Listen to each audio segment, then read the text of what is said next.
This episode contains adult themes and is not appropriate for all audiences. Listener discretion is advised.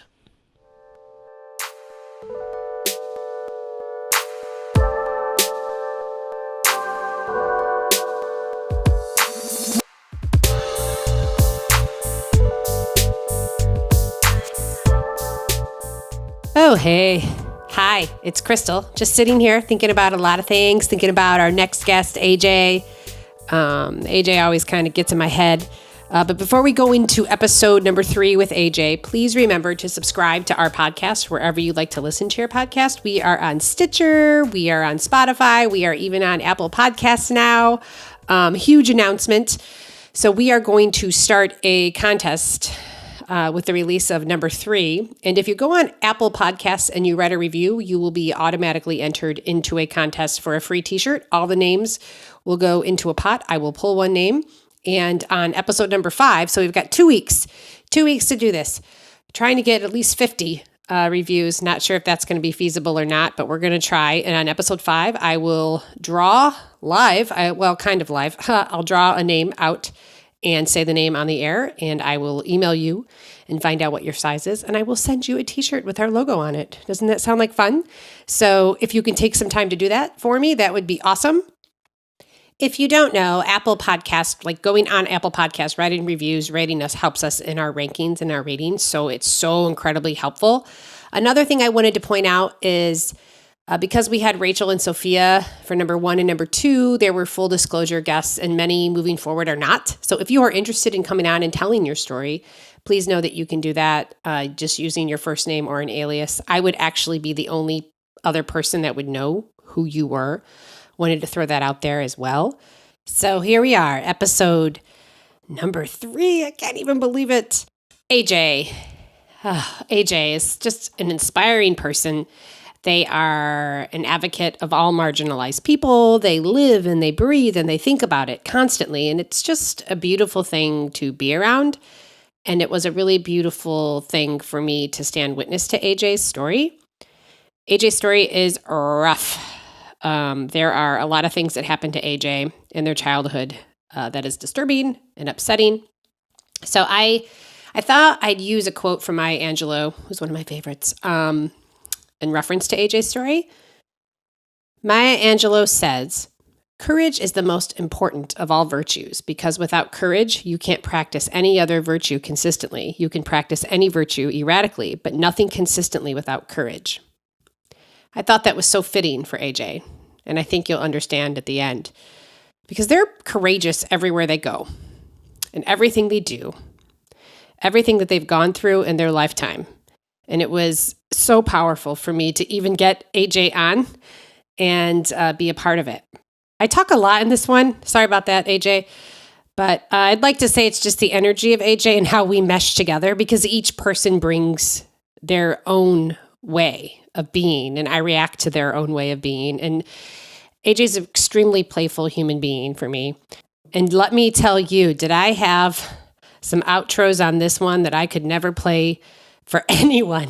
Like, we just laughed, and every time I'm around AJ, my face hurts, my stomach hurts. They just make me laugh. And we had a really good time. So it was a little high energy, and I was excited that they were here. So again, I'm sorry I talk too much, but I think that they know that I talk too much. And this one's really good. They're all good. So you're going to hear, obviously, the peak of the story, and then you'll hear how and what AJ did to heal and to confront. And you don't always get to hear that side of trauma. So this is really a special thing. You know, you don't always hear someone tell everybody and have that kind of audacity and like fearlessness. And for someone like AJ that wasn't necessarily taught that, it was just inside of them. It was a little mind-blowing to me. And it's why I picked that Maya Angelou quote, to be honest, because, you know, practicing being courageous and having the mindfulness to continue to do it and be consistent is exactly who AJ is and why I respect them so much. So here it is, folks, number 3. Can't believe it's already number 3. I'm so excited. I can't believe I'm even doing this and that I'm getting people on to share. It's just crazy. It's so crazy to me. So here's number 3. And as always, please keep an open heart, no judgment, and I love you. Thanks for listening.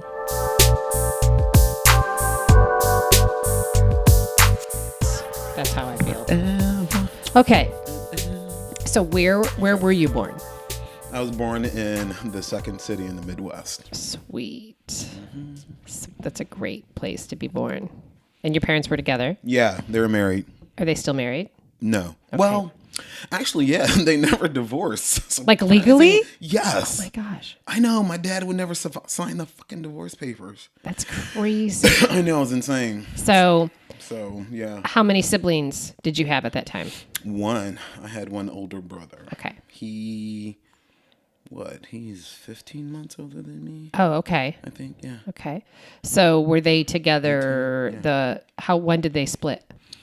I think when I was 8. Oh, wow. 7 or 8. Probably 7 because I was 8 when my brother was born. Okay. Is there only 3 of you? No, there are 6 of us total. Whoops. Wait. There are 6 of us total. Really? Mm-hmm. I have 6 siblings. Oh my goodness. Mm-hmm. So there were 2 of you, and then 4 happened before you were 8.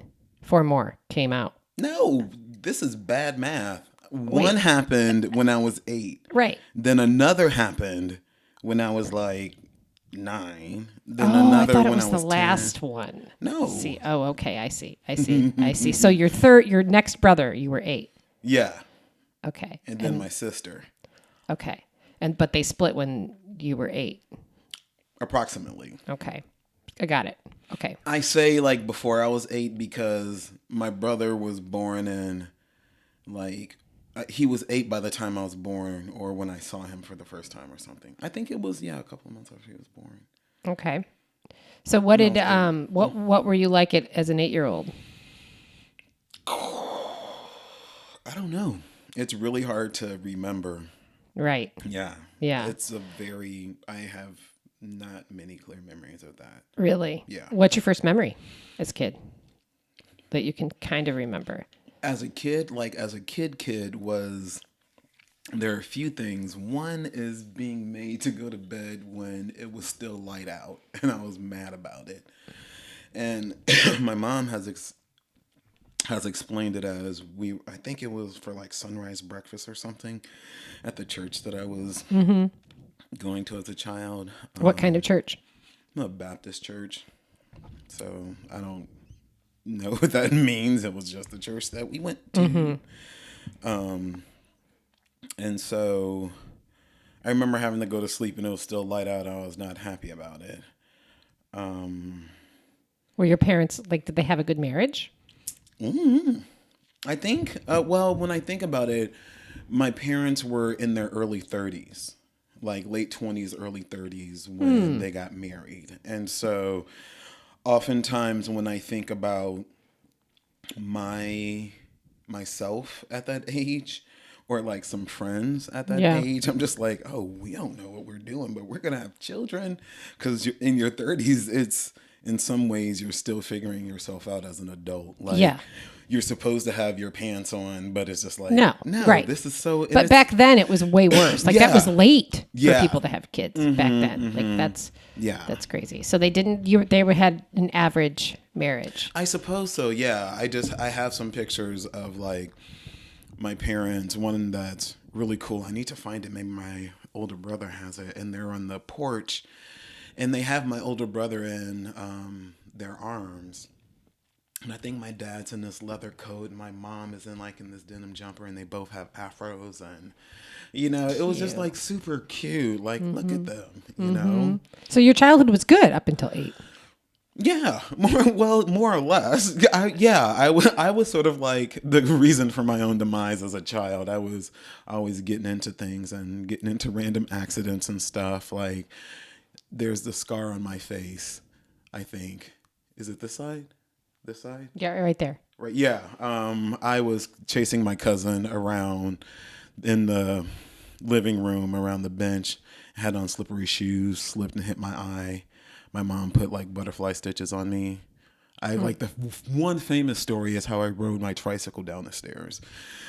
Like, Daredevil. yo, I was impatient. And I was like, I want to ride my bike. Nobody's going to help me. Nobody was paying attention. Are you to patient me. now? Oh, no, shut up. You know what? All right, cool.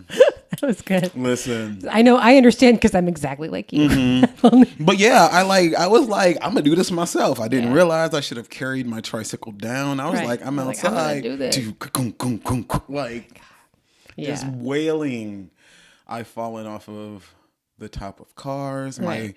One of my cousins had told me how they thought I was dead or something because I tipped over in the street, and like I was standing on the curb, but my head was in the street, and I was like, and y'all didn't come get me, like. Yeah. Yeah. But it was the 70s, so Right. Yeah. that is why I am the way I am. Yes. Toughen it out.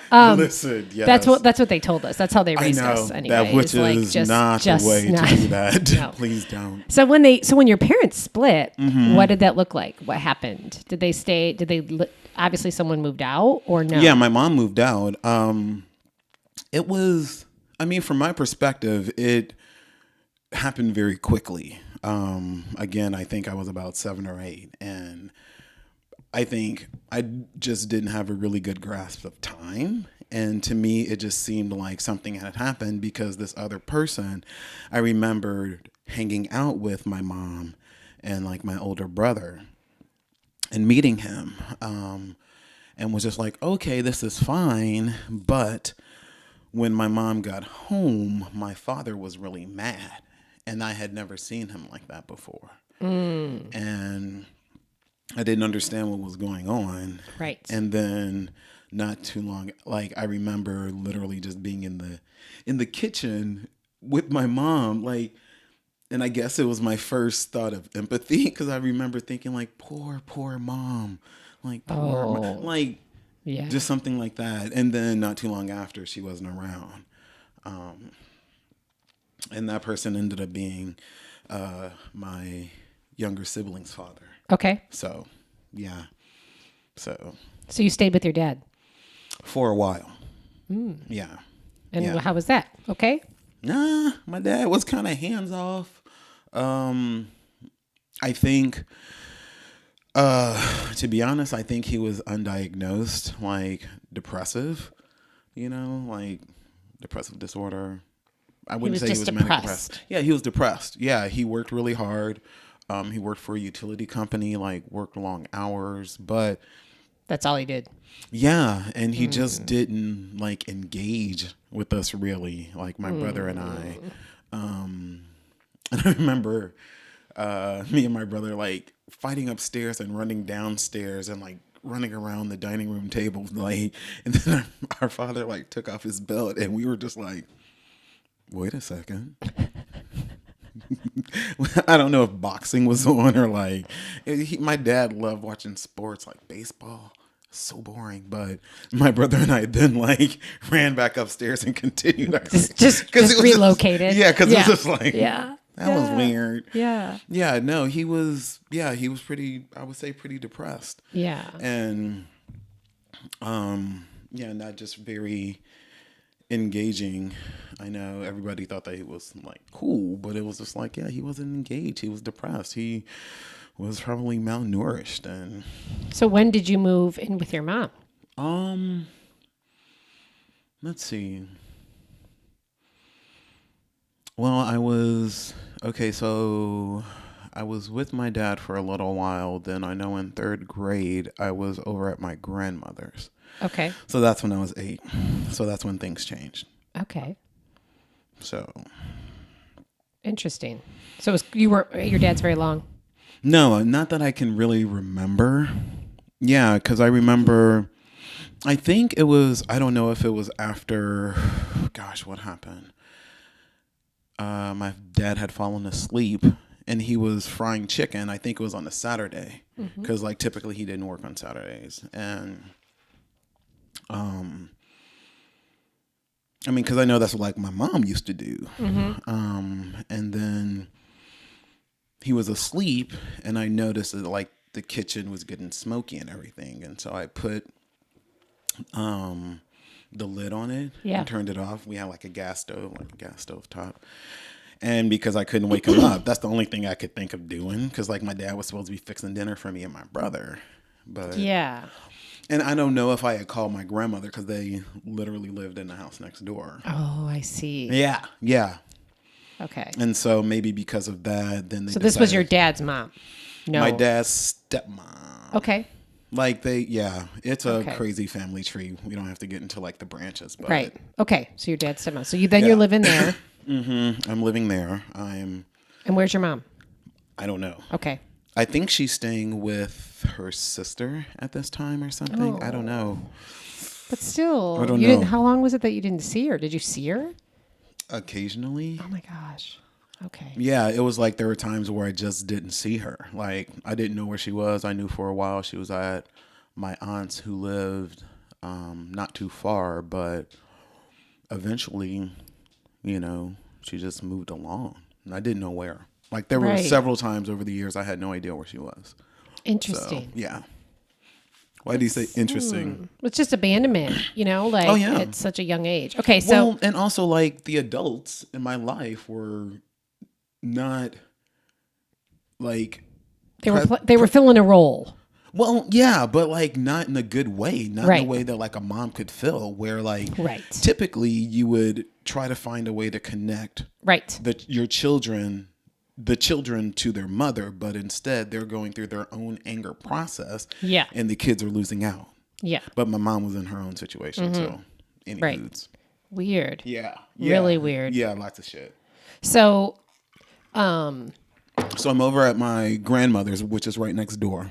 okay. And within that house was my grandmother and grandfather, my aunt, my uncle, Are these your dad's? Right. Okay. I'm just making sure. and then my older brother and me. Okay. So, And how was that? restrictive. Right. Like, talk about what seemed to have like freedom being taken away. Yeah. Yeah, just like Crowded. yeah. Well, yeah, because for a while I was at one point sharing the bed with my aunt, but I mean, I think she had a full size or something, and I was young and large for my age and took up a lot of space, and eventually I was on the floor. Like I was sleeping on the floor. How like a long? little How long pallet. were you there?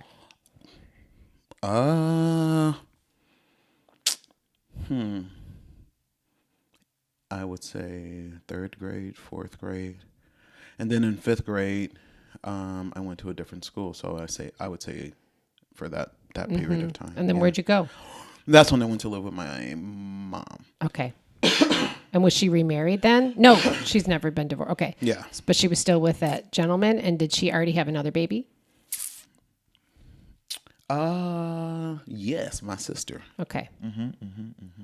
And how was that transition? I mean, it had been a thing because we had actually gone out there the summer before. Right. Yeah.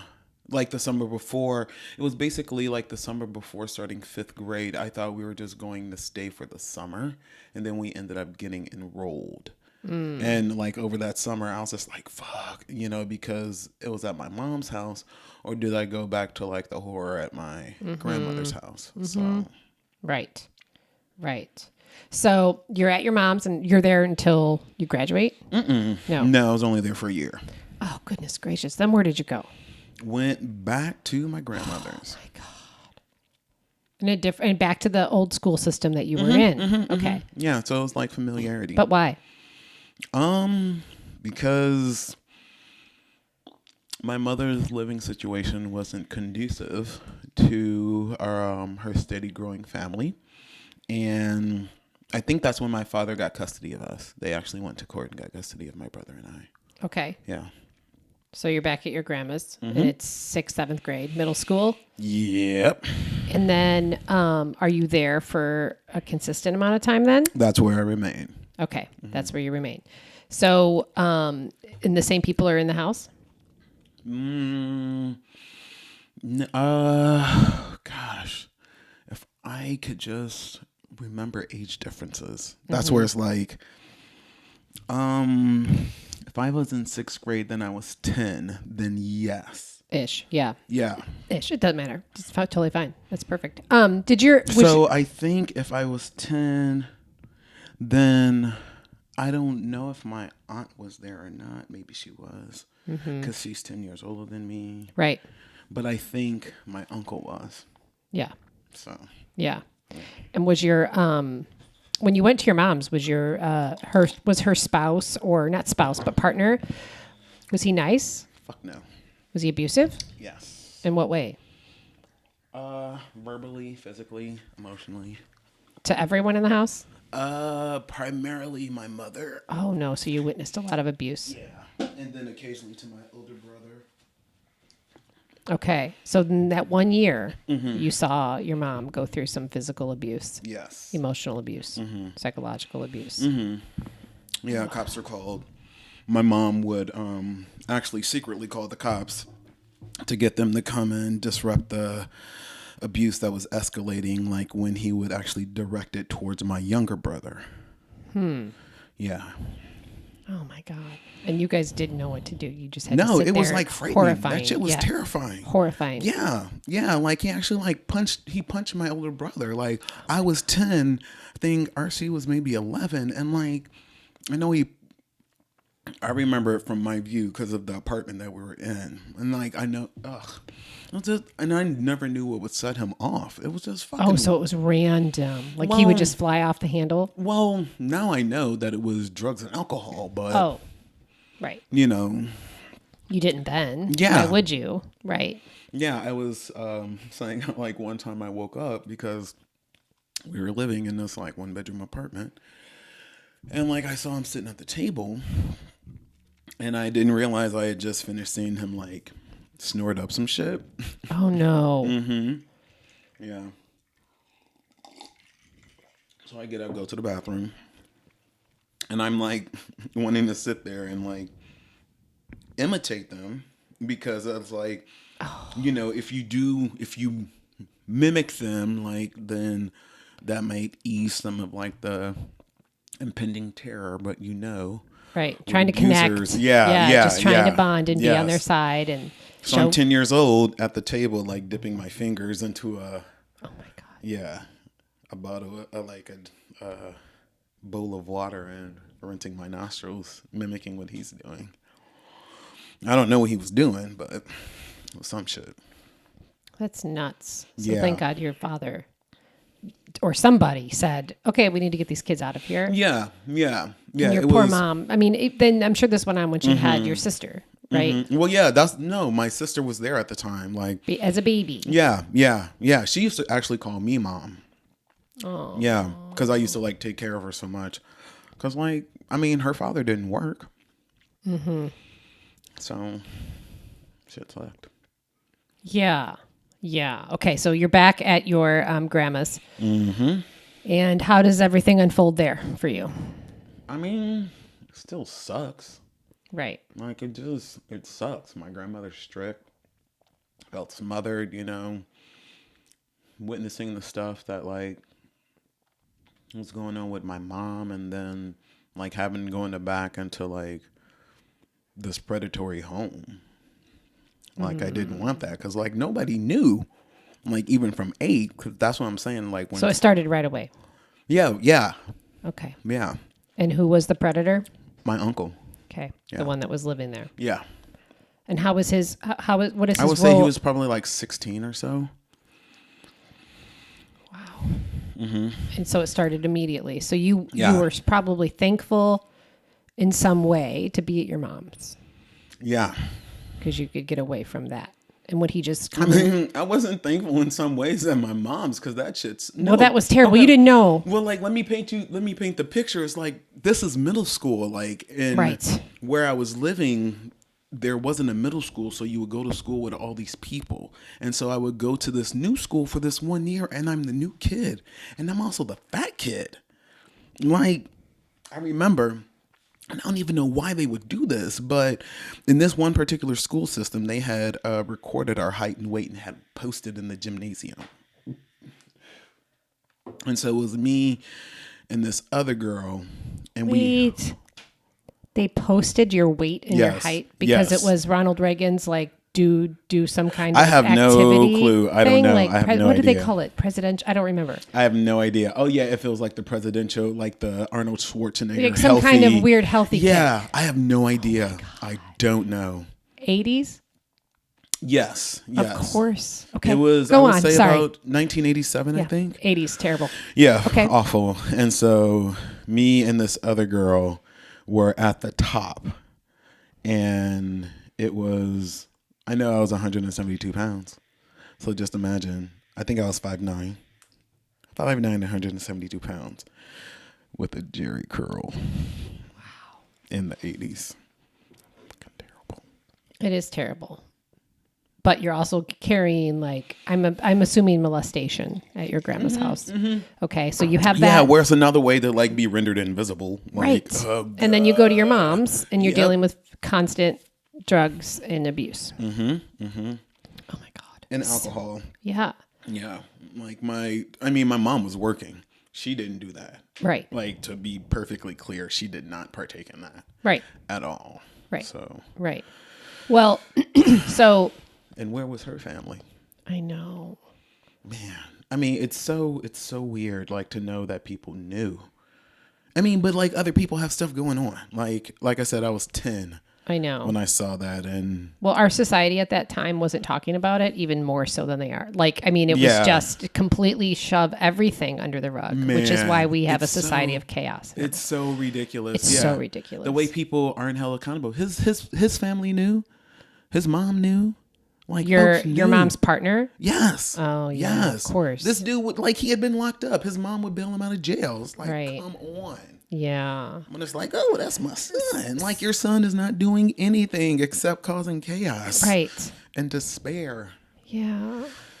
So you moved your mom's back to your grandma's, and you knew that was so. The first time your uncle did that to you, it was right away when you moved into your grandma's. Or I don't know if it was right away you or just what. memories are blocked. Yeah. Yeah, it's just like. And did he come into your room? I really didn't have a room. I mean, remember, I was sharing the room with my aunt. That's right. So I don't know. I do not know. Like, when it started, like, there are different. I just have different memories that I think are probably a bit graphic. Right. Right. But it does involve coercion regarding oral sex, with Candy, also body shaming, also making me bathe with him, take showers. So, yeah. And I remember that's what it was. I was at my grandmother's. I remember I was still sleeping on the floor because he came into the bedroom and woke me up and was like, tell her it only happened like once or twice. And I was just like, the fuck, what? Because it was always like, don't tell anyone. Right. And I remember partially coming down the stairs of my grandmother's house and like stomping and like just, and she asked me if he had like touched me, and I said, yeah. And then like, how many times? And I was just like, once or twice, even though it had been more than that. And even though like after that time, it continued. Yeah, so what did your grandma do? She didn't do shit. Okay, so let me so I can understand this. Your uncle was the firstborn? No. No. Second, third. Third? Well, okay, wait a minute, because I have another uncle above him. Oh, no, he's my dad's half-brother. So he's my dad's half-brother from my grandfather. So. Okay. Yeah. Tangled family tree. I understand. That's okay. And so what was his role like? Like, what kind of relationship did he have with her? Who? Your step grandma. What relationship did she have with who? With your uncle. The one who molested me? Yeah. He was the fucking golden child. Okay, Like, so that's what this I'm is- saying. Like, this yes. is the dude who was the fucking golden child. Yeah. Like, star fucking quarterback. Like, something in, like, student president or some shit. Like, all that. Like Like all he had that bullshit. everything, and he was a teenager molesting you. So when you told at like 8 or whatever, 8, 9, 10, doesn't even matter. You tell eight or nine. tell your grandma that this is happening. See, this isn't working. Boo. And then she says what does she say to you after you told her? Oh, what did she? Because what did she tell me? I can't remember if this was before or after. Maybe it was before, and maybe that's what prompted. I know she had always told me like to, if any motherfucker ever touches you, to tell me. Mm-hmm. And it's just like, how the fuck can I tell you when it's your own fucking son? Yeah. Like it's your own son. Yeah. And so I've had this, I wouldn't say awkward, but it's sort of like the self-isolating relationship in some ways with other family members, because I've made it known time and time again, and people are just like, why don't you let it go? Why don't you let it go? And I was just like, it's so astonishing at like how far it'll stretch. Oh yeah, especially with like the role of a golden child and stuff. So you move back there and it continues for how long? I guess like, okay, if we moved back and I'm 10, I would say it continued till I was about 16. Oh my God. Yeah. Even when he would move out of the house? Mm-hmm. Move out of the house and come back, like on like school breaks and stuff. Where did he go to school? He went to school on the East Coast at a military school. Okay.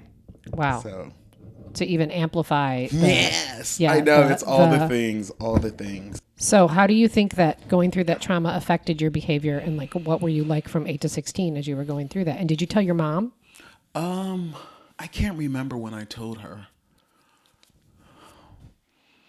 Yeah, I think I told her actually when I went to college. Okay. I think. I don't know. Well, that's usually a lot. Like the age frame of when an awakening happening. Yeah. That you can. And so what were you like from 8 to 16 and 8 till you graduated? Like from dealing with that? Were you invisible? Did you go the invisible route kind of? Mm-mm. I mean, I was loud and funny. I mean, I was already fat, so it had to be funny because that was the easiest thing that people could go for. It's just like, man, you're fat. And it's like, duh, bitch. Mm-hmm. Why are your feet so big? Right. Why the fuck would my feet be small? Right. The fuck when I look like wearing a size So you 6? got through it through humor and being trying to make light of your life. Yeah, making light of my life and making fun of people. Yeah. So it became a specialty. Yeah. Yeah, it was in your blood. Mm-hmm. You would have been that way no matter what. I'm probably, sure of probably. it. I am absolutely sure of Quite it. caustic. Yeah. I mean, given where I grew up, I always tell people, I was like, look, the part of the city where I'm from is where people don't talk about. Like, even beyond some of the things that are highlighted on TV, it's like, it's even... Mm-hmm. But not to say that like I have friends who even lived farther south, right? Who have even more stories. Right. So at one point you've told everyone in your family as an adult. Yeah. As a young adult, as an older adult, you were lighting it on fire. Because I was just amazing. like, look, because amazing. The crux of it. Because one of the things that happened was. Like, basically, I had this breakdown in college. I was calling to talk to my grandmother, and then he answered the phone. And I was just like, mother shit. And, like, kind of lost my shit. I'm away at college at this time. So... I don't even know how you got yourself to college. That was a fucking escape. Like... I know, but, like, you still did it. Like, it doesn't sound like you had much support behind you. I sure shit did not. But you did that. I filled out every application by myself. That is huge. Like, every application. Huge. Like, just figured that shit out. That you understood that was so important. Mm-hmm. I saw college as an escape. Yeah. Yeah, I seriously did.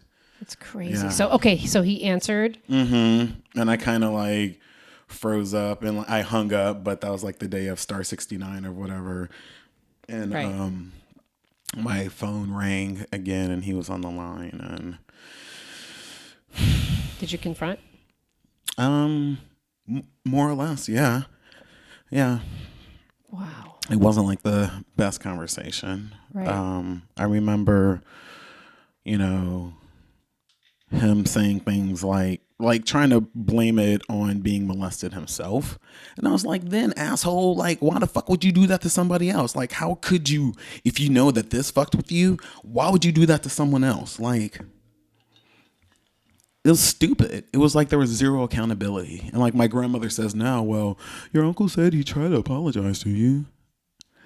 It's like, yeah. And then afterwards, he always would find ways to still like invade my private space. Like I've always made sure that I've never had my back to him or anything. Yeah. And like he would still find ways to like creep up behind me and kiss me on my cheek. And it's just like, you fucking gross dude. Power play. Totally. It's so gross. Like I don't want to engage with you at all. Why do you continue to do this? And it had gotten to a point in my family, like with this particular side of my family, just saying like, look, I need you to not bring him up. I need you to not talk about him to me. Like his whole family, like it's so this picture perfect, like success of like black middle class. And like this dude did this thing. And I know it happened like so long ago, but the way it has imprinted me, you know, in so many ways. You know, like you don't forget that. It was like those were during my formative years from 8 to 16. Like the changes I was going through, the changes that I've gone through, like who I am now compared to who I was then. Did you have any repercussions of like anxiety or? Fuck yeah. I had panic attacks in high school. I mean, I attributed that to like being in love with my best friend, but among other things, like, yes, I was still being molested at the time too. So yeah. I think she was the first one I had told. Really? I was just going to ask that. Who was the first person? Well, really, technically it was your step grandma. Yeah, it was my grandmother. And then it was, I don't think of her as my step grandma. She's like, I keep saying step grandma. I know. I don't know why I'm doing that. No, she was my grandmother. That's like, she always would be like, you told me that I'm your only grandmother. I was like, no, you are the only one that's around. Because I had like, I was a shady little fuck as a kid. Like, that whole house, so it was always just navigating different relationships because she was very like explosive and fiery and had this like fiery brand of like love that was just really inappropriate. Like, I would cuss, fuss, and something a motherfucker. Like, somebody was always a motherfucker. Oftentimes it was my grandfather. He was a motherfucker. Oh, I may cuss, fuss, scream, and holler, but I love you. And it's like, but no, that's not good. I don't fucking like being yelled at. Like, I would be the only one who would get hit when like me and my brother were in some sort of shenanigans. Like in the household, we had like the rules of not having company over if, you know, an adult wasn't there. And like my dad was always working. So of course we were like just wilding out, but we were doing dumb shit like jumping on the bed and like playing hide and seek. Like innocent. Yeah. Like literally nothing bad's going on. And then like my just grandfather's coming over and everybody's scrambling because of course I'm sure it sounded like a zoo in the fucking house. But I was the only one who would get physically whooped for it. And I fucking hated my grandmother for that. Hated it. And I wouldn't give her the satisfaction of crying after a while. Right. Because I was just like, ugh. It's a lot. Yeah. It's a lot that your body's had to deal with, man. Yeah. In your mind. So you told your whole family? And did your uncle own it when he was confronted by those people? Because what I'm floored by is the fact that what you said earlier was that, was it your grandma said, you told me, or he has basically said he apologized. Like the fact that that's even been told in your family, like, and how did they respond to you? Like, you know, it was still, it seemed like it was being downplayed to me. And I remember, when I went home, maybe it was the first time I had been home in a while. And I went into like detail with my grandmother about some of the things that he had done, you know, and just like, I need you to understand this. Like, these were the actions that were happening. Like, so he may have apologized, but he has done nothing in any way, shape, form, or fashion. And I hope that his behavior has not continued because I know he has a family of his own. You know, and it's like, and I wonder if he did anything like coercion with any of his girlfriends or something like that. And it's you know, of course, you know, but has the certain beliefs, you know, and a belief system that gives him sort of like no culpability or responsibility. So Right. And the fact that, like, I mean, it's true for many abusers that they have also been abused. Like the fact that, Right. And that's what he had said, and that's what something that like my grandmother had disclosed to me that had occurred to her as well. So it's just like, okay, but like still some people know that that's not what you're supposed to do. right. And it's not okay. Yeah.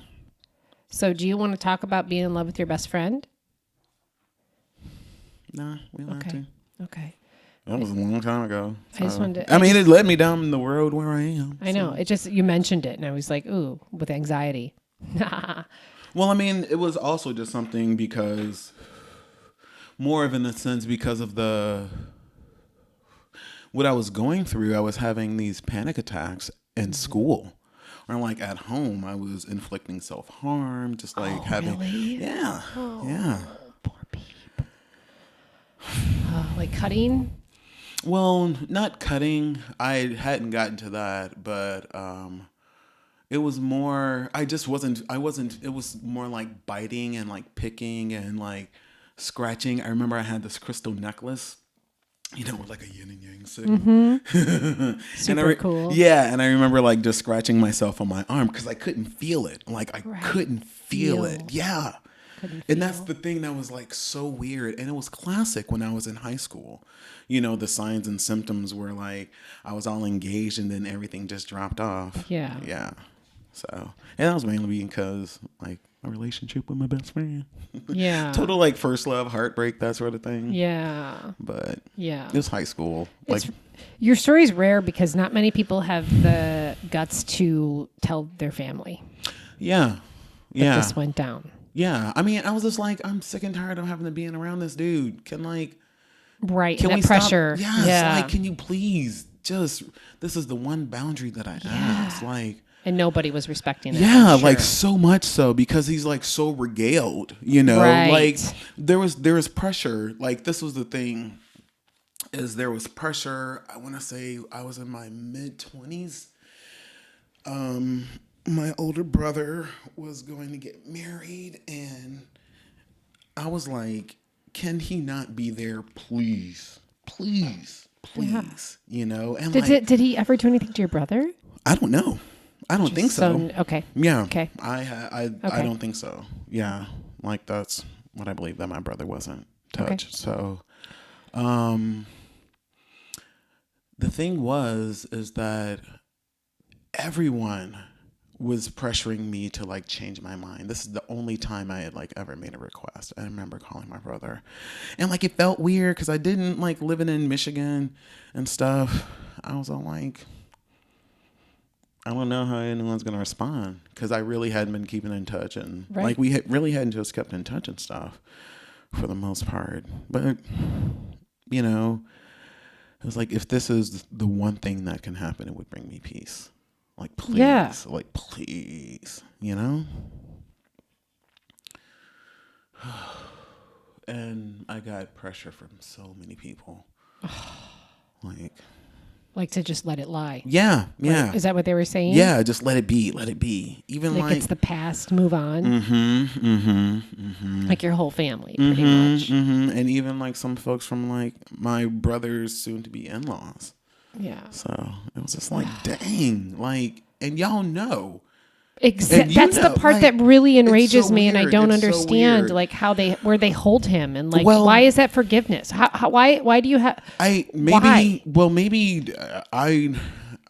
I'm not excusing anyone, but perhaps it's one of those things where it's like they don't understand like PTSD or like flashbacks, triggers. Like just the other night, as we're getting ready to go to the movies, like my partner is commenting on hydrating and like how drinking water or like apparently drinking water before a meal, you can't eat as much. Ooh, I'm full. And like as we're clearing the table and stuff, she has no idea what she said has just like triggered this fucking memory of like my uncle and me at home where I think he had just gotten off of football practice or something. My grandfather had left for the night to like maybe teach high school or something. I don't know, teach night school. And so it was only he and I in the house. And so my grandfather had said that I could have seconds. And my uncle prevents me from doing it. You know, he tells me that I have to drink 2 glasses of water first before I can do that. Yeah. So I do it, and then I go to the bathroom. I promptly throw that shit up. Yeah. Because, of course, I had developed an eating disorder at this time. Like, come on. Everything. It's yeah, okay. everything. Then I came back, and I got, like, my fucking hot dog and my french fries, and then, like, he proceeded to call me names and demean me and everything. And I think somebody else was there. I don't know. But I know my uncle, like, was walking around in a T-shirt and a jockstrap. Like, I shouldn't. Yeah. It's just like shit like that. Yeah. I'm really sorry that you went through that. Man, he was like such a motherfucker. Like, I know. Dude. And that, like, you know, obviously I'm assuming that your brother just had made sure that the uncle was still there at his wedding. No, he wasn't there. Oh, so he did uninvite him? I don't know. I just know he wasn't there. Apparently, he was like, he had some business to deal with and sent his condolences or whatever. I don't know if that was true or not. I was just happy he wasn't there. Oh, my gosh. The only other times I really had to see him was at my father's funeral and at my grandfather's funeral. So, but typically, I just really don't engage with him. Of course. Yeah. But leading up is horrible, I'm sure. Yeah. It's just like... And yeah, every day, like, random triggers. Mm-hmm. Yeah, and like, who would have known that? No, absolutely. Yeah. No, it was totally innocent. Yeah. On your partner's part, like, completely. So I mean, so it's had, like, it's done a lot, like recognizing the trauma that's held within, like, my body around that, or that I've held within my body around that. Yeah. And what are you doing to heal? Like, what have you done to heal? Well, I've gone to therapy. Mm-hmm. Definitely gone to therapy about it. Definitely talked about it. I'm doing this. Yes. Because it's capturing my experience in my own words, like, from my perspective. Yes. I've worked to be really present in my body. Mm-hmm. Like, moved it in ways that I like for it to be moved.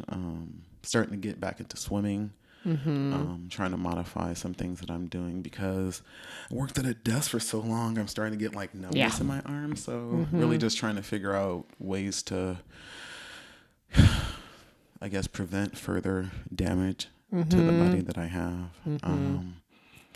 Taking my dog for walks. Yeah.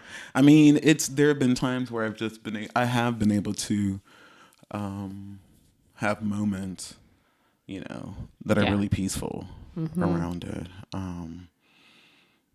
It's something that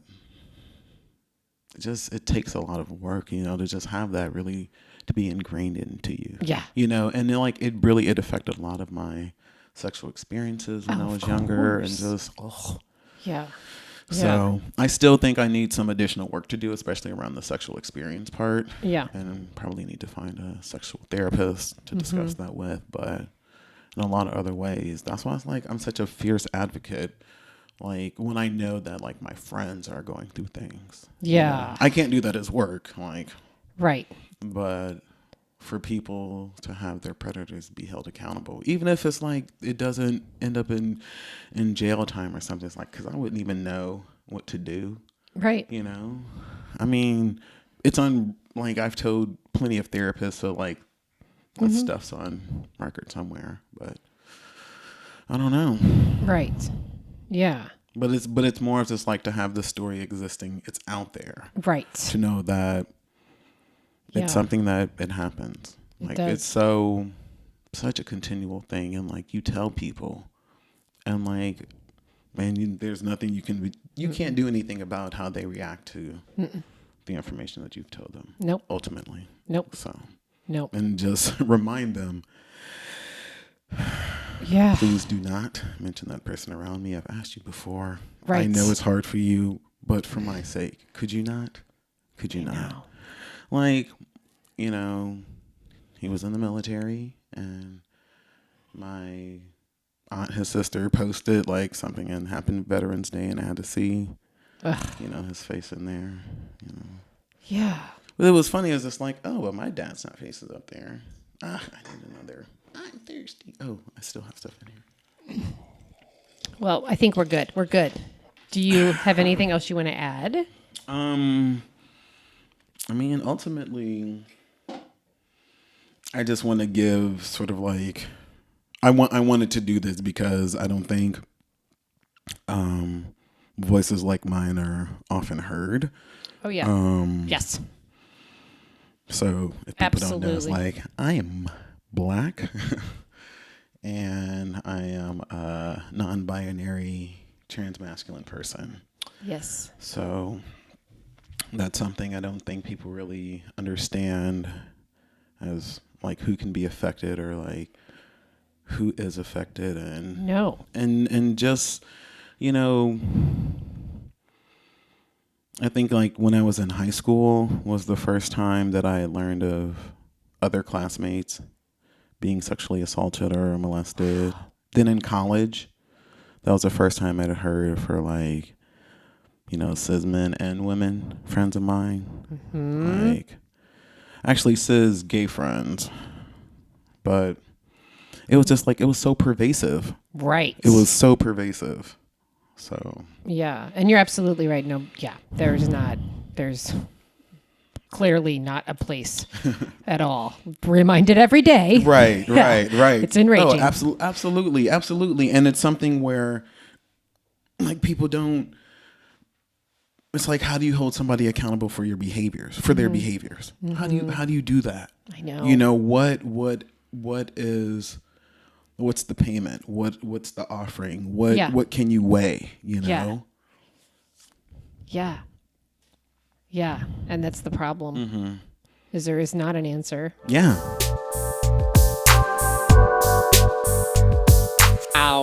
Wow, AJ, thank you so much for coming on and sharing your story with us and being so vulnerable and not being scared to show all that you are, which is a very courageous, beautiful human being.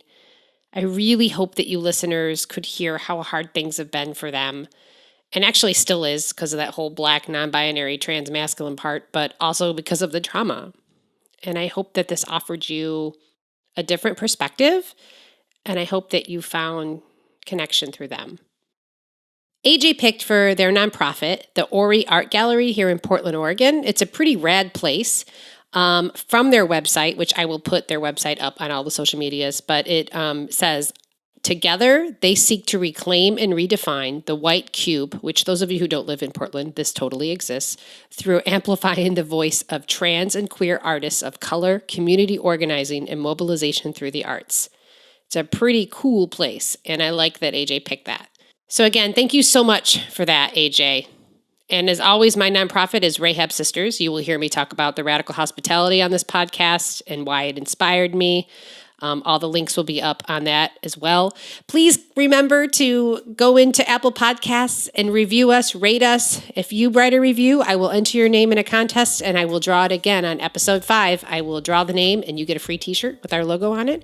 In the meantime, subscribe to wherever you love to listen to your podcasts. Follow us on Instagram, Facebook, Twitter, LinkedIn, all the things. And for the rest of this week, lead it with compassion because gosh darn it, in this dark world, in this crazy world we're living in with all these insane politics, we got to keep compassion first. Thanks for listening. I love you.